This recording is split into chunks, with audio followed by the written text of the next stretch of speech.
दोस्तों hi I am Jiten welcome back tag one liner study. दोस्तों आपका स्वागत है मेरी चैनल में।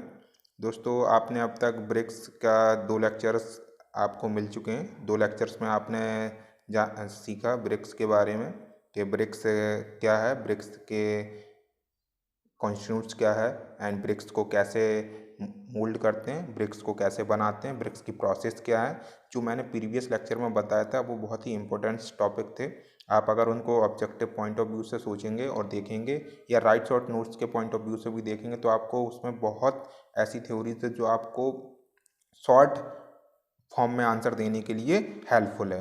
अगर मैं बात करूं कि जो प्रोसेस ऑफ ब्रिक थी कि प्रिपरेशन ऑफ क्ले करना है तो कैसे करना है, वो स्टेप बाय स्टेप एग्जाम में पूछी जाती है कि सबसे पहले क्या होता है, अनसॉइलिंग होती है जैसा कि मैंने बताया था। सेकंड प्रोसेस अनसॉइलिंग के बाद क्या थी, आपकी अनसॉइलिंग के बाद डिगिंग थी। देन थर्ड प्रोसेस क्या थी, क्लीनिंग करना। क्लीनिंग के बाद क्या करना था, उसको बैदरिंग करना। बैदरिंग करने के बाद उसको क्या करना था, ब्लेंडिंग करना। ब्लेंडिंग के बाद टेम्परिंग करना। ये सारी कंटिन्यूस प्रोसेस थी वन बाय वन, और ये ऐसे ही फॉर्म में पूछ ली जाती कि किसके बाद किसके बाद किसके बाद, ऐसा दे दिए जाते 6 स्टेप। आपको उसमें से करेक्ट चूज करना होता है कि किसके बाद कौन सी प्रोसेस आती है। इस तरीके से प्रोपोर्शन के लिए करना था। इससे पहले मोल्डिंग प्रिपरेशन ऑफ क्ले से पहले जो मैन्युफैक्चरिंग ऑफ क्ले थी उसमें भी अपनी 4 प्रोसेस थी। कौन कौन सी थी, सबसे पहला प्रिपरेशन ऑफ क्ले था फर्स्ट, सेकेंड थी मोल्डिंग, थर्ड मोल्डिंग के बाद पता है थर्ड क्या आएगी, ड्राइंग, और फोर्थ आएगी बर्निंग। यानी कि 4 प्रोसेस में हो रहा था। फर्स्ट इज थी मोल्डिंग, और फर्स्ट इज थी क्या, फर्स्ट थी प्रिपरेशन ऑफ क्ले, है ना। सेकंड थी अपनी मोल्डिंग, है ना। और थर्ड थी अपनी, थर्ड क्या थी, थर्ड मोल्डिंग के बाद थर्ड थी ड्राइंग एंड फोर्थ थी वर्निंग। अब जैसे कि आपने वहाँ तक प्रिपरेशन ऑफ क्ले के पूरे सारे पॉइंट पढ़ लिए थे, सारे पॉइंट के बारे में आपने जानकारी ले ली थी। अब बात करते हैं प्रिपरेशन ऑफ क्ले के बाद सेकंड स्टेप अपना आया था मोल्डिंग करना। अब क्योंकि प्रिपरेशन ऑफ क्ले हो चुका है, मोल्ड हो चुकी, प्रिपरेशन के लिए रेडी हो गया, अपने पूरा तरीके से उसको सॉफ्ट बना ली। अब उसके बाद हमें क्या करना है, ब्रिक्स को मोल्ड करना है। तो मोल्डिंग करने के लिए सबसे पहले हमें ब्रिक्स में एक मोल्ड की ज़रूरत पड़ती है जिसके थ्रू हम ब्रिक्स का फॉर्मेशन करते हैं। अगर मोल्ड की बात करूँ, मोल्डिंग 2 तरीके से, hand moulding and machine moulding होती है। सबसे पहले मोल्ड की बात कर लेते हैं, मोल्ड ऑफ ब्रिक्स। जो मोल्ड ऑफ ब्रिक्स होती है वो क्या होता है, 8 to 12% ग्रेटर देन बनाते हैं साइज ऑफ ब्रिक्स से। क्या, यानी कि बर्निंग से पहले जो ब्रिक्स बनती है वो 8 से 12% बड़ी ब्रिक्स बनती है, क्योंकि उसका मोल्ड बड़ा होता है। जिसकी साइज मैंने बताया था ब्रिक की साइज क्या होती है। अगर मैं स्टैंडर्ड बात करूँ, अच्छा BIS कोड के according, bureau of Indian standard का, तो 19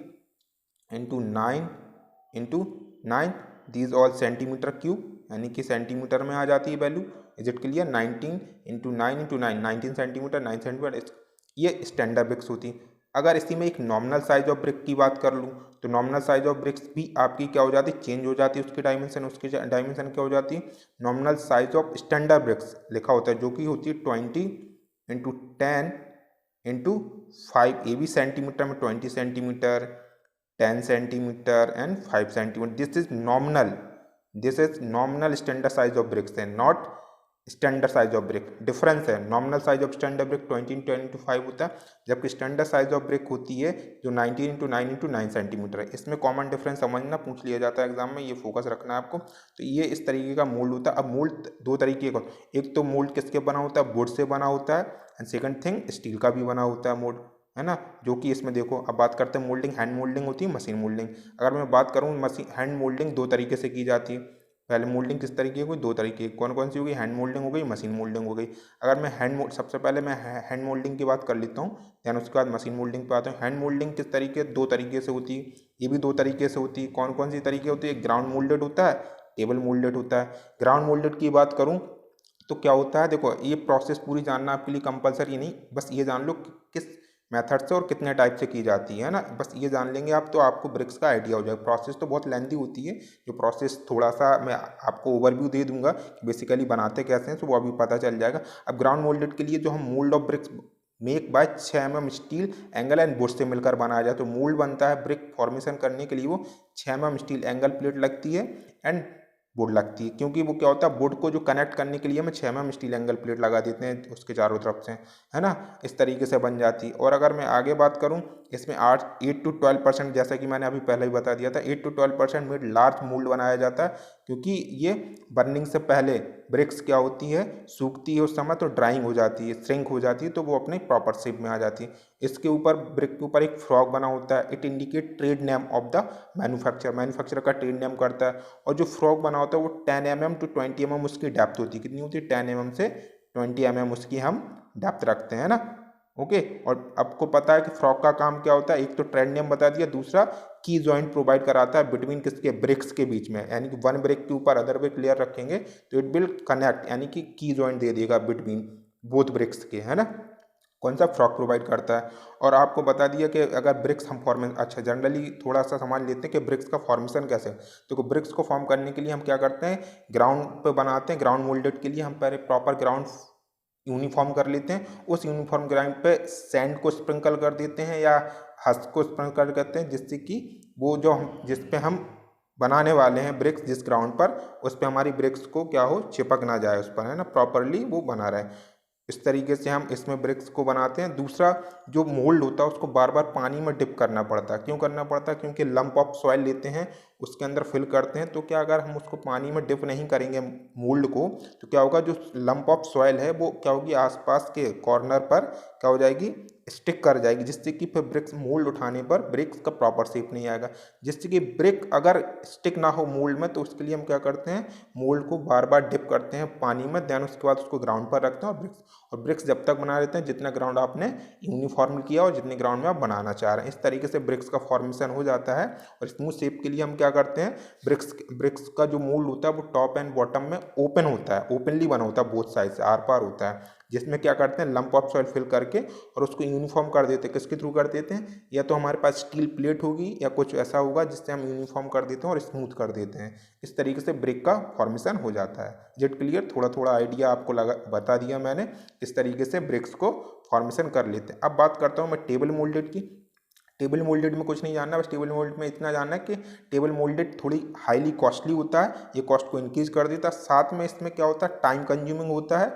एंड साथ में इसके साथ जो टेबल की साइज होती है 2 मीटर इंटू 1 मीटर की टेबल साइज होती है। बस साइज जरूर याद रखना है, टेबल की जो बनाते हैं 2 मीटर 1/मीटर की टेबल होती है, इस पर हम टेबल मोल्ड, सिमिलर प्रोसेस है फॉर्मेशन करने के लिए ब्रिक्स के, कोई इसमें डिफरेंट प्रोसेस नहीं लगती। बस इसमें डिफरेंस ये है कि इसमें हम टेबल पर बनाते हैं और ग्राउंड मोल्डेड में हम ग्राउंड पर बनाते हैं। इसमें टेबल जिसकी साइज होती है 2 metre into 1 metre. Is it clear? और इसमें साथ में क्या होता है, cost of bricks also increase कर देता है कंपेरिजन ग्राउंड मोल्डेड के, है ना, क्योंकि इसमें हमें वेट करना पड़ता है, कम ब्रिक्स होते हैं। इसमें मैन पावर ग्राउंड मोल्डर में इजीली कम लगता है, ब्रिक्स हाई ज़्यादा बन जाती हैं। ओके, ये था सारा process ground moulded and table moulded की। अब मैं आगे बात करता हूँ। इसके बाद देखो, ग्राउंड मोल्डिंग प्रोसेस हो गया, अब बचिए ड्राइंग प्रोसेस। आपको चारों थर्ड स्टेप आ गया ड्राइंग प्रोसेस। ड्राइंग प्रोसेस क्या होती है, ब्रिक्स की जो ड्राइंग प्रोसेस होती है उसमें हम ब्रिक को, यानी the bricks are allowed to dry until the brick are become leather hard, moisture content about 2%, तब माना जाएगा कि ब्रिक्स प्रॉपरली ड्राइंग हो चुकी। कितना? 2% उसमें मॉइस्चर बच रहा है, तब उसको ब्रिक ड्राइंग हुई। अब ड्राइंग के बाद हमें क्या करना, किस प्रोसेस में ब्रिक को भेजेंगे, बर्निंग प्रोसेस में ब्रिक को भेजेंगे। तो बर्निंग प्रोसेस को समझते हैं। बर्निंग प्रोसेस थोड़ी लेंदी। बर्निंग प्रोसेस जो है, इसके कुछ पॉइंट हैं जो आपको समझना है कि बर्निंग किस तरीके से करते हैं। प्रोसेस पे नहीं जाना, हमें केवल उसके की पॉइंट को समझना है। तो मैंने वही की पॉइंट आपको हाईलाइटेड किए हैं ऑन द स्क्रीन पर, आपको स्क्रीन पर दिख रहे हैं। बर्निंग दो तरीके से होती है, clamp burning, second is kiln burning. अगर मैं क्लैम बर्निंग की बात करूं तो क्लैम बर्निंग कैसे करते हैं, समझते हैं उसको। क्लैम बर्निंग को, क्लैम बर्निंग एक प्रकार से टेम्परेरी स्ट्रक्चर कंस्ट्रक्ट करते हैं ओवर द ग्राउंड पर। कहाँ पर बनता है ये? ओवर द ग्राउंड पर बनाया जाता है, जिसकी हाइट रखते हैं 4 to 6 मीटर हाइट। आपने जनरली देखा होगा जहाँ पर ब्रिक कंस्ट्रक्ट होती है, भट्टे बनते हैं, वहाँ पे आप ट्रेन से पास कर रहे होंगे या आपके गांव तरफ बन रहे होंगे, तो आपने देखा होगा कि भट्टा हम ऊंचा लगा देते हैं, जो कि टेम्परेरी स्ट्रक्चर माना जाता है और ओवर द ग्राउंड पर बनाया जाता है। और वो किसके लिए? वो कहलाता है आपका क्लैम बर्निंग कहलाती है। वो क्या कहलाती है? क्लैम बर्निंग, जिसकी हाइट होती है 4 से 6 मीटर के करीब हम रखते हैं हाइट। Is it clear? और अगर मैं बात करूँ, उसका शेप ट्रेपेजोइडल हो सकता है, थोड़ा सा सर्कुलर भी बना देते हैं। मटेरियल फॉर बर्निंग के लिए यूज़ करते हैं, जो लोकली अवेलेबल मटेरियल होता है वो यूज़ करते हैं, जैसे काउ डंग, हस्क, इस तरीके का मटेरियल यूज़ करते हैं। Fire for 1 month to 2 month and same period of cooling के लिए। और इसको हम जब इसमें बर्न करते हैं ब्रिक, तो 1 मंथ करीब लग जाता है पूरी फायर कंप्लीट होने पर, ठंडी होने पर। और इसी इतना ही पीरियड उसको जलने में लग जाता है। टोटली देखा जाए तो 3 से 4 मंथ तक हमारे वो क्लैंप लगी रहती हैं, फिर उसके बाद हम ब्रिक्स उससे निकाल लेते हैं पूरी तरीके से कूलिंग होने पर, यानी कि पूरी प्रोसेस में 2 से 3 मंथ लग जाते हैं, है ना। अगर मैं बात करूँ डिसएडवांटेज की बात करूँ तो डिसएडवांटेज के क्या होते हैं, जो बॉटम में ब्रिक्स होती हैं कैसी हो जाती है, ओवर बर्न हो जाती है, क्योंकि यहाँ पर हमारा टेम्परेचर हाई हो जाता है, और जो टॉप ब्रिक्स होती हैं वो अंडर बर्न हो जाती हैं, यानी कम बर्न होती हैं। तो इसका ये डिसएडवांटेज बहुत बड़ा है कि बॉटम में ब्रिक्स ओवर बर्न हो जाएंगे और टॉप पे अंडर बर्न रहेंगी, जितनी हमें चाहिए बर्न उतनी होती हैं, यानी कि मिडिल वाली ब्रिक्स इसमें प्रॉपरली बर्न रहती हैं, है ना। एक तो ये डिसएडवांटेज है। क्लैम में पूछ सकता है bricks loses their shape, bricks loses कर जाता है शेप को, क्योंकि टेम्परेचर हाई होने पर अंडरबर्न होने की वजह से। और it can not be employed in monsoon season, और ये मानसून सीजन में नहीं चलता, केवल इसको हम देखा होगा ब्रिक्स फॉर्मेशन होता है किसमें, समर सीजन में, यानी कि मानसून सीजन में नहीं होता है, किसमें होता है, समर सीजन में होता है। ये सारे पॉइंट थे किससे, क्लैम बर्निंग से रिलेटेड आपको जानने को मिलेंगे। क्लैम बर्निंग के बारे में आपको काफ़ी इंफॉर्मेशन मिली होगी। अगर मैं अब बात करूँ क्लैम बर्निंग के बाद क्लीन बर्निंग, क्लीन बर्निंग क्या होती है उसको समझते हैं। Use material for burning generally coal and other, similar process है बर्निंग की, बस इसमें मटेरियल भी क्या होता है, कोल यूज़ कर लिया जाता है, जो कि क्लैम बर्निंग में कोल यूज़ नहीं करते हैं, जनरली करते हैं। इसमें क्या होता है, कोल का भी यूज़ होता है, एंड अदर लोकली जो भी एवरी मटेरियल होता है, काउ डग हो जाता है ना, इसका भी यूज़ कर लेते हैं। इस तरीके से क्लीन बर्निंग होती है। क्लीन बर्निंग के भी 2 टाइप्स की होती है। क्लीन बर्निंग कितने टाइप्स की होती है, 2 टाइप्स की, intermediate kilns and continuous cleanse. इसको समझते हैं इंटरमीडिएट क्लेंस क्या होती है, बस इसमें नाम पूछ लेते हैं। क्लीन बर्निंग किससे के अंतर्गत, इंटरमीडिएट क्लेंस एंड कंटिन्यूस किसके, क्लैम बर्निंग का है या क्लीन बर्निंग का है। क्लीन बर्निंग है तो कितने टाइप्स की होती है, इंटरमीडिएट क्लेंस। अगर मैं इंटरमीडिएट क्लेंस की बात करूँ, such kiln only one process can take place at one time, यानी कि इसमें जो प्रोसेस होती है जैसे लोडिंग करना ब्रिक्स की, अनलोडिंग करना, कूलिंग करना, प्री हीटिंग करना, this is process of intermediate cleanse. But इसमें क्या होता है, जो प्रोसेस होती है वन टाइम में वन ही प्रोसेस को करता है। कौन करता है, प्रोसेस करता है इंटरमीडिएट क्लेंस, यानी कि वन टाइम में वन प्रोसेस ही प्रोसेस करता है इंटरमीडिएट। जबकि कंटिन्यूस क्लेंस में क्या होता है, इसमें भी सेम प्रोसेस होती है, loading, unloading, heating, pre heating. ये क्या होता है, साइमल्टेनियसली सारी प्रोसेस को एक साथ कर देता है। ऑल प्रोसेस साइमल्टेनियसली, किसमें, कंटिन्यूस बर्निंग में देखा, loading, unloading, heating, pre heating simultaneously कर लेता है, एक साथ हो जाता है। इसलिए ये टाइम कंज्यूमिंग होती है ना, जबकि ये टाइमलेस होती है, ये इसमें टाइम कम लगता है। ओके, साथ में अगर मैं कंटिन्यूस क्लेन की और बात करूँ, क्या है की होती है कंटिन्यूस क्लेन, एक होती है बुल ट्रेंच, बहुत ही इंपॉर्टेंट से इन दोनों पे क्वेश्चन पूछे गए हैं अब तक। बुल ट्रेंच है ना, बुल ट्रेंच है। Second is Hoffmann trench.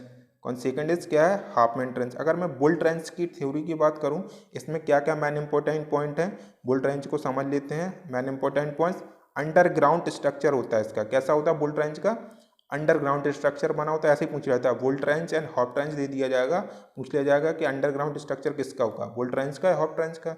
तो बुल ट्रेंच होती है, अंडरग्राउंड स्ट्रक्चर होता है। सेकंड थिंग इसमें क्या होती है, डू नॉट हैव रूफ नहीं होती है इसमें।